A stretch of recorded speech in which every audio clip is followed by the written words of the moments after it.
Relawan Ganjar Mahfud yang juga Direktur Jaringan Moderat Indonesia Islah Bahrawi menyebut Presiden Joko Widodo mirip Adolf Hitler, pemimpin yang saat duduk lupa untuk berdiri. Islah juga menyebut Jokowi telah membegal demokrasi.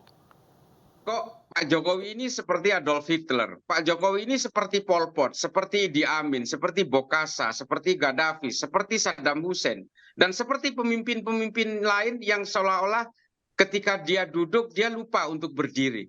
Nah ini yang kemudian membuat kita semua terperangah, dan gerakan-gerakan Pak Jokowi tanpa kita sadari ternyata sudah mulai merambah kepada apa yang disebut sebagai seorang politisi. Kita tadinya berharap Pak Jokowi menjadi seorang negarawan, menjadi seseorang yang disegani.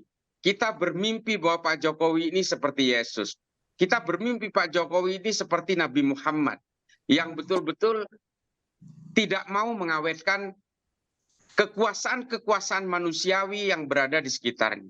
Ini yang kemudian membuat kita itu terperangah betul, dan apa yang dilakukan oleh Pak Jokowi secara eskalatif ketika itu, Pak Jokowi seolah-olah betul-betul ingin tetap berkuasa. Nah, yang menjadi persoalan adalah ada apa dengan Pak Jokowi?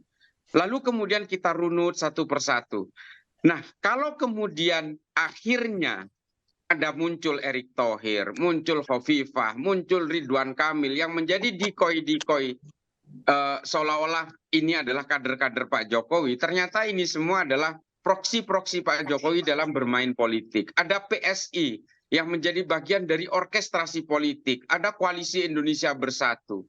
PSI diminta untuk menjadikan Mas Ganjar sebagai capres, yang kemudian digugurkan sendiri. Ini adalah bagian bagaimana Pak Jokowi itu ingin mematikan pesaing-pesaing politiknya secara satu persatu, tapi kemudian karpet merah itu diberikan kepada seorang Gibran, anaknya sendiri. Nah, di sini adalah tingkat pembuntungan demokrasi dan menciderai moral yang sebenarnya dimiliki Pak Jokowi.